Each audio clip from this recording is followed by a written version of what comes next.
So, how do you stay consistent with the gym or your workouts? I'm gonna tell you. So, again, I always talk about me and your arguments against me, but you may think to yourself, hey, you've been working out since high school. That's easy for you to say.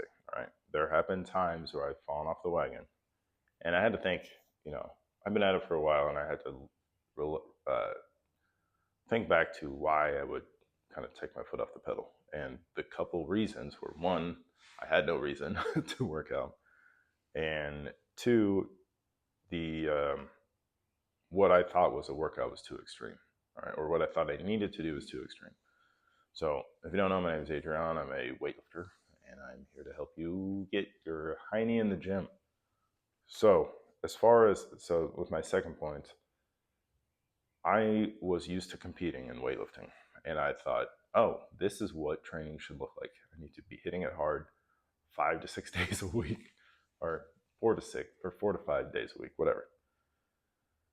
But my brain would kind of look at that and say, that's really hard. I don't want to do that. Or if I were to start over, or maybe you're in this position where you need to start, you would think, that's too easy. I don't want to do that, which is hilarious because it's like, if it's too easy, then do it.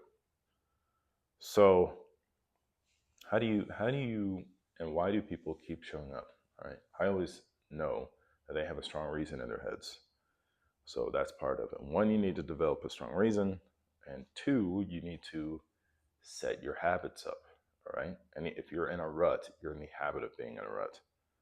And then three, you need a maintenance plan because let's say you have a goal in mind. You get there and you're like, well, now what?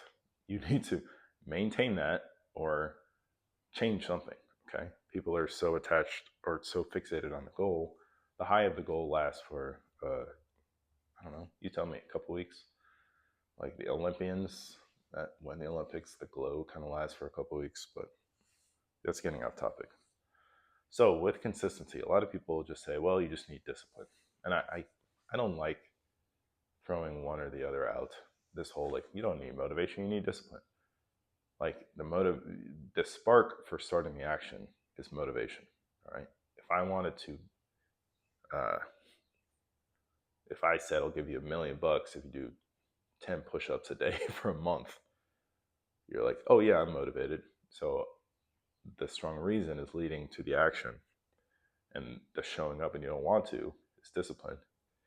Excuse me. Because of the motivation you have.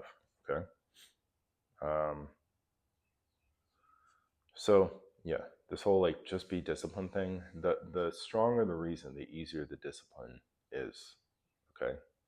The strong when you don't want to wake up in the morning, you have the reason behind you to do it anyway. Because if it's not there and you're just like your goals are, I just want to work out every day, then you ask yourself, hey man, what's the reason? And if you don't have an answer, or if it's weak, you're just not going to show up.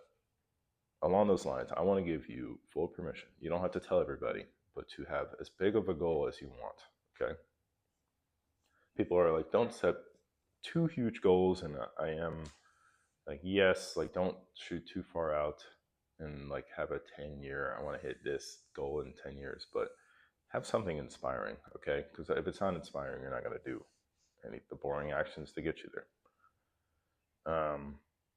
And as far as the actions are concerned, you just need a string of habits that take you there on autopilot. Okay. Like I said, being in a rut is a habit. Showing up consistently is a habit as well. Okay.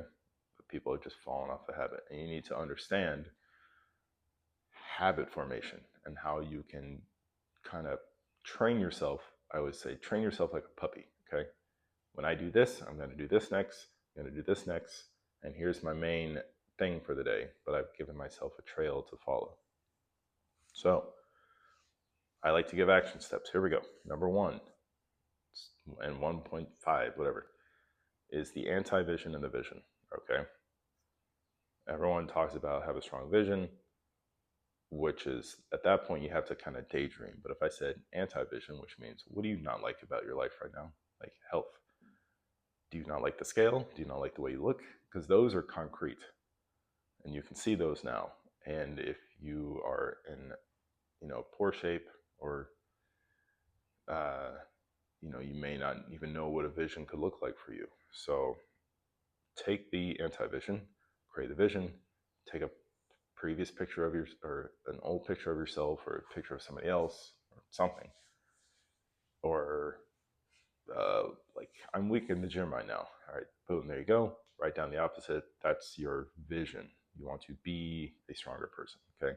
I'm not saying goals, because you could you could say, I want to hit a 200-pound bench press. That's going to have to change once you get there, or go up. Okay. And then once you do get there, it's like you have to at least maintain it. So then after that, you set your goals. Okay. You have your vision, you have your goals that you want.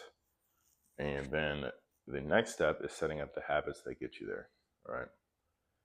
We all know that the steps to get what you want are simple. You just need to do it consistently enough to actually get it.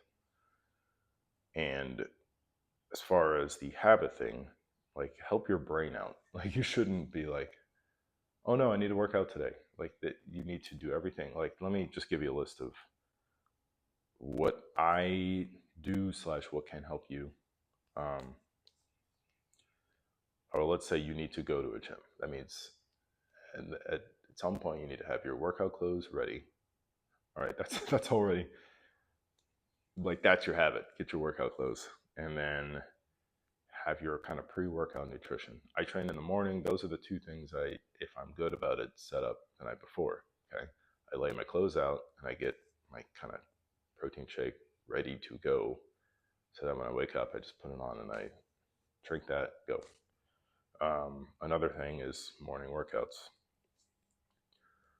There is this phrase, eating a frog, where it's, if you had to eat a frog, would you eat it before or after dinner? You want to say before, because you want the dinner to be good. I know the frog thing is weird, but it's like, you want to, if there's something that you really want to do, it becomes like, well, I need to do this. Well, then put it up in as early in the day as possible, because you have less chances to talk yourself out of it. Okay. And another thing is, have a plan. If we're talking about workouts, do not just go to a gym and say, yeah, just go in the gym. Because that person's gonna be like, well, what do I do? And then what do you say? Like, I don't know, man, just go to the gym. If you have a plan, that eases your, like, kind of like, okay, I don't have to crush myself. I know what I'm doing. I know where the movements are, where the weights are. I know what weight I need to use.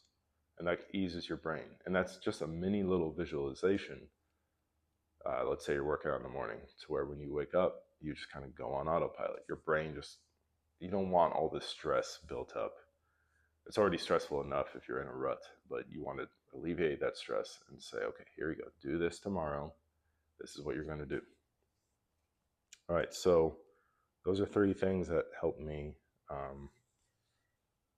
If your schedule is different, you need to figure it out. Okay, you need to think, if my goal is getting to the gym, think backwards. What do I need to do to get there? And usually, when you start the beginning of that process, it kind of guides you into it, right?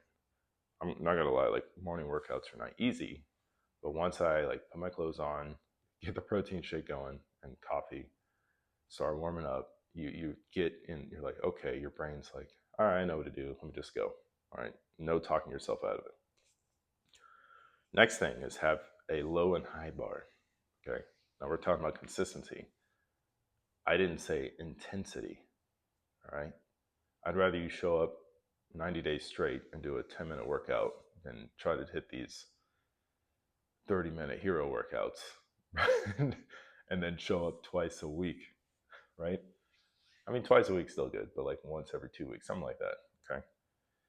What is the whole low high bar? The low bar means, on the days you're not feeling it, what are you going to do? And then, of course, the high bar is, don't burn yourself out, but that's kind of like what your ideal is. Now, I kind of do this. I write my workout in a way where it's like, if things go wrong, would I be happy with today? Like, I have my warm up. Worst case scenario, I got up, I did something. I feel limber, good to go.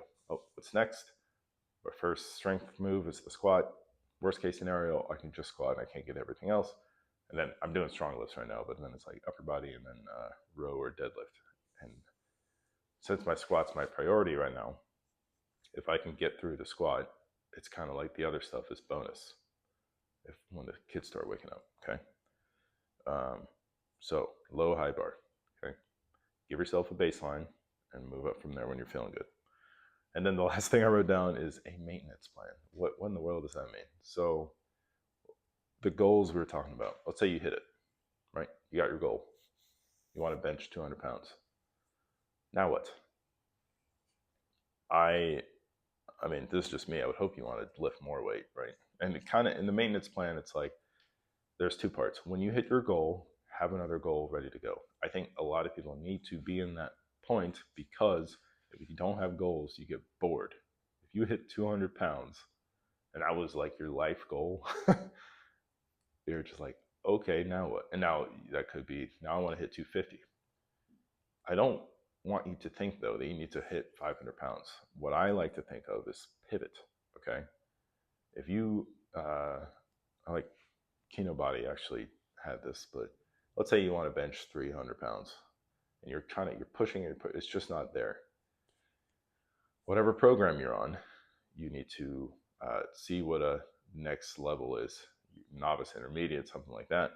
Or if you're just hitting a wall with your program, don't be stubborn, right? You're not an advocate for any program. You're a human being and you get to pick whatever you want. So if you need to switch to another program, if you need to, and the Kinobody example, he said he stopped benching for a bit and he worked on dips. Maybe you need a dip block, or maybe you're sick of the sport of powerlifting and you want to switch to CrossFit, but there's still lifting in there. As long as you do something, okay? Pivoting is what you need to do, not just goal setting, getting them, and quitting.